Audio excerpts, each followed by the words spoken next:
What's up, guys? Our good friends from Game Time are back with the channel, and we're so excited about it. And hey, what a time for them to come back on, and what a time for us to have a Game Time offer for you, because right now the baseball season is in full effect. And who doesn't love enjoying America's game? Well, with the Game Time app, you can enjoy America's game and save money while doing it. So go to the Game Time app right now. Sign up using my promo code DCTV. We'll give you $20 off of your first purchase. Now, it is baseball season and we all love baseball, but Game Time is not limited to just baseball. You can do anything: concerts, comedy shows, basketball, mixed martial arts. Get tickets to anything by using the Game Time app. So take the guesswork out of buying tickets with the Game Time app. Download it right now. Create an account. Use my promo code DCTV for $20 off of your first purchase. Again, guys, go and download the Game Time app. Use my promo code DCTV when you create an account, and we'll give you $20 off of your first purchase. Welcome back, Game Time. We love you guys. We've missed you.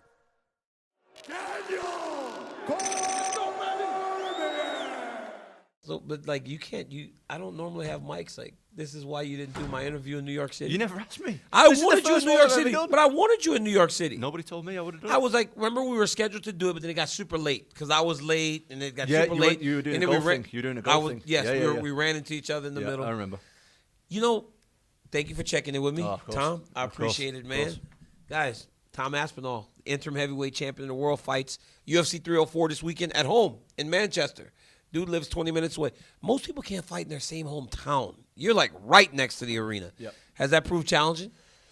No, it's been all right so far. I think usually, obviously, at the moment, I'm actually staying in a hotel because I got little kids and we're on the time change and stuff, Yeah. and I don't want them to wake me up and all that stuff. So, but if it wasn't for the time change, I would just be staying at home. It'd be insane. But yeah, it's nice. I feel at home here, of course. You know, going back to New York, we had that conversation, and when you and I didn't do anything because you were going to eat and everything else, I went and I talked to Michael Bisping. And Michael Bisping was so sure that you were going to make this fight look easy that no one believed. I said, dude, you're going to lose all of your credibility because you're so far on this side, thinking he was like being a homer. I'm a fan of Sergey. I like Tom, man. Tom Aspinall is going to breeze through this. But then you went out there and you did it. What made that fight so easy? I made Michael Bisping look very You intelligent. made, dude, you literally somehow made Bisping look smart. I did well. I did well for that. Yeah, time, dude. No, you know what? In all honesty, that fight was like the worst situation for me because I wasn't prepared. I wasn't even close to prepared, to be honest. Now I'm after the fight, I can say that. Do you know what I mean? Yeah. At the time, obviously, you wanted to say, yeah. But you take your opportunities. And I didn't know if I'd get another one. So you got to take them. But, you know, I thought that, I mean, you know yourself, this is heavyweight MMA. Yeah. You just need one shot. And Yep. I was aware of that when I took the fight. I wasn't even close to being in shape for that fight, to be honest. But I'm also aware that my skill level is up there. I feel like I'm honestly, skill for skill, the best heavyweight in the world by far, honestly. But it's heavyweight MMA. You need one shot. And as I said before the fight, I know one thing for sure. If I watch the fight on TV at home, I ain't going to win. Yeah. So I've got to be in it to win it. And I was. So Mike, one time, he compared you to Muhammad Ali. Well, that's when it went that's a crazy. stretch. That's a bit of a when stretch. Mike, I was like, oh my God. He's like Muhammad Ali. Did you see all that?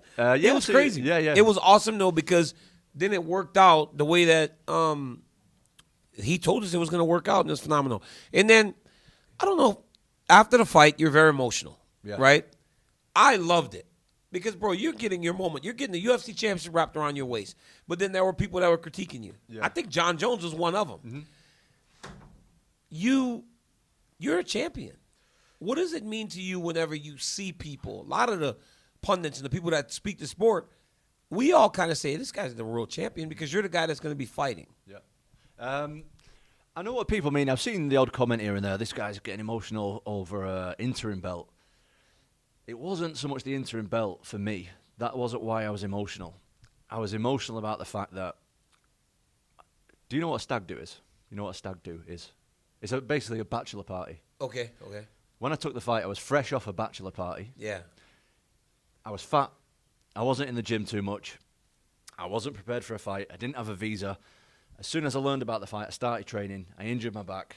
I then had to fly across the world on a week's notice, change the time zone, and at the time I was fighting the guy who was the scariest guy in the UFC. The guy was coming off 6 first-round knockouts. So it wasn't so much the fact that I won the interim belt. I mean, that was great, obviously. It was more the fact, I've pulled this off in the worst circumstances. You surprised yourself. Yeah, I didn't surprise myself. I knew that could happen. But it was just the relief. Do you know what I mean? Yeah. You keep it all in. When you're in a bad circumstance like that, it's like, right, I'm just going to try and focus on the fight and winning. And I didn't take in the other variables too much. And then when it was over, I was just like, I've done it. Like, this is good. Well, right away when I saw you, I go, dang, you got in some shape this time. But again, I'm judging you off of what I saw in New York last time, and you say you weren't in shape. But shit, you got abs now. Yep, and I'm still 260, 255. You still weigh Yeah, it looks like you weigh 245. I thought you might have lost 15 pounds. No, I've not lost any weight. You weigh 260, but everything's just tight and ready 255, 260, something like that. Yeah. Yeah. I'm in You shape, fight man. Curtis Blaydes this weekend. Yep. Can you take anything from the first fight and the first fight experience? I mean, because even though you guys didn't get to actually fight, you stood across each other at the press conference. You Yep. stood across each other in the octagon. You stood across each other at the weigh-ins. Can you take anything from those experiences and those moments in the fight that you can apply to this one? No, I don't think so. Like, I can take away from it, Curtis is a good guy. I like him a lot. That's all I can take away from it. Curtis is a good guy. He's a respectful guy. I like him. I'm still going to try and punch a hole in his head on Saturday. That's the sport. He's going to do the same to me. And that's it. That wasn't really a fight. Do you know what I mean? It's too short. Too short. But just the experience, right? Like staring across the octagon from him. 'Cause Yeah. there'll be some familiarity in that, right? Like seeing the same guy that you've been before. It's always kind of hard to think that this is the second fight between you guys when you guys fought for, 30 seconds last time? Something like that. This is actually my first rematch in my whole career, amateur or professional. Really? Yeah, never had a rematch before. So, yeah, I mean, I'm quite familiar around him and his team. They're good people. They're solid people. Solid. You know, Curtis is a guy, I've never said anything badly about his skill level. He's been in the top 5 for the last 5 years. You know what I mean? The guy's really, really good. And Curtis is a really, really solid opponent, but I'm prepared for him. He said that he was waiting for his moment, even though he wasn't the first choice for this fight. They said Ciryl Gane got the call. I remember Ciryl Gane no-selling you when you went to Paris to fight him. He no-sold me big time. He no-sold you, bro. And I was saying that you should no-sell him. Like, no, I'm the man now. You don't get an opportunity. But then, like Tom Aspinall, you go, I'd fight Ciryl Gane. Well, I accepted it. Do you know what? I'm a very, very easy guy to persuade to having a fight with somebody. Yeah. I think that all stuff aside, and I think that you'll know this as well, when you start to move up in levels of fighting and stuff, you start to see other fighters around you and your peers, and you think, this guy is taking the fight for the money. This guy is, he's pushing his brand a little bit, so he wants to have a big moment on the mic or whatever. What I love doing is I love putting a pair of gloves on, the other guy putting a pair of gloves on, taking our shirts off and getting in an octagon in front of 25,000 people and seeing who the better man is. That's what I love doing. So for me to turn that down in my hometown, do you know what I mean? Yeah. That's never going to happen. So they said they wanted me to fight Ciryl Gane. I said, yeah, cool, no problem. He didn't want to do it, so bring in Blaydes. What are you expecting from Curtis this weekend? A lot of wrestling. I mean, he showed in the last fight. Jailton Almeida was the one trying to wrestle him. Yep. But you can wrestle yourself. Are you planning to wrestle offensively too?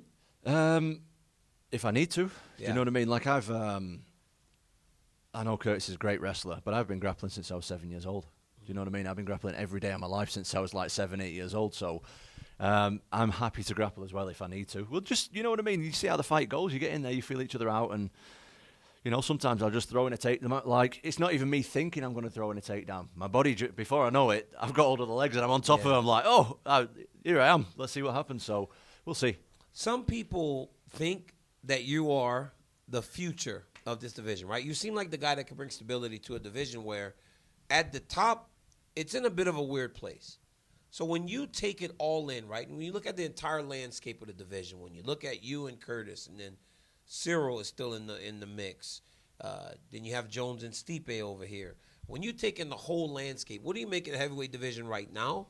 And how do you intend to get one of these guys to actually fight you? Well, right now, the heavyweight division is in probably the best spot it's been in for a while. Yeah, there's definitely a bit of a jam up at the top. Yeah. You know, it's stuck a little bit. But as far as talent, there's some really, really talented guys in there. So as soon as John Jones decides what he's doing, like, is he even fighting Stipe at this point? Well, I think they're going to fight in New York. That's what they say, but I don't see any contracts being signed or anything announced. So we don't actually know.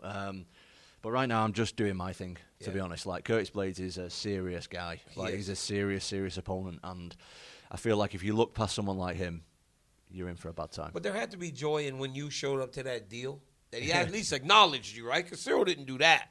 Yeah. Right? So at least, like, because I want to see you guys fight. Yeah. Look, John Jones beat a lot of us when we were older. Right? The first time I fought him, I was 35. Yeah. He's 38 now. You're the young guy. I'd like to see him fight guys that are younger to see if that skill set still holds up. And I think that it would test you and him in ways that would make for a fantastic fight. I think so too. And I think I actually match up really well with him. But we'll see. We'll see. We're sitting here talking about John Jones. You know a lot more about John Jones than I do. John Jones is a tricky guy. Yeah. So we don't know what he's going to do. Well, when he shows up to that cage, then he's as good as they come. Yep. Ultimately, getting him to that cage sometimes isn't as That's easy right. as him being there. Guys, Tom Aspinall fights Curtis Blaydes this weekend, defending an interim championship, too. Yep. That's a little bit of a different situation, but hell, that's why we think you're the champion, because you're fighting, even if it says interim. This guy's the heavyweight champion of the world. He defends that belt this weekend against Curtis Blaydes at UFC 304. Make sure you hit the buy button, ESPN Plus pay-per-view, and also go tap into what Tom's doing in town. You got a YouTube channel or anything yet? Yes, I do. All right, what's your YouTube channel? I was just going to plug it, actually, Yeah, before go you started ahead. cutting me off. Go ahead. This is Tom Aspinall Official on YouTube. Tom Aspinall Official.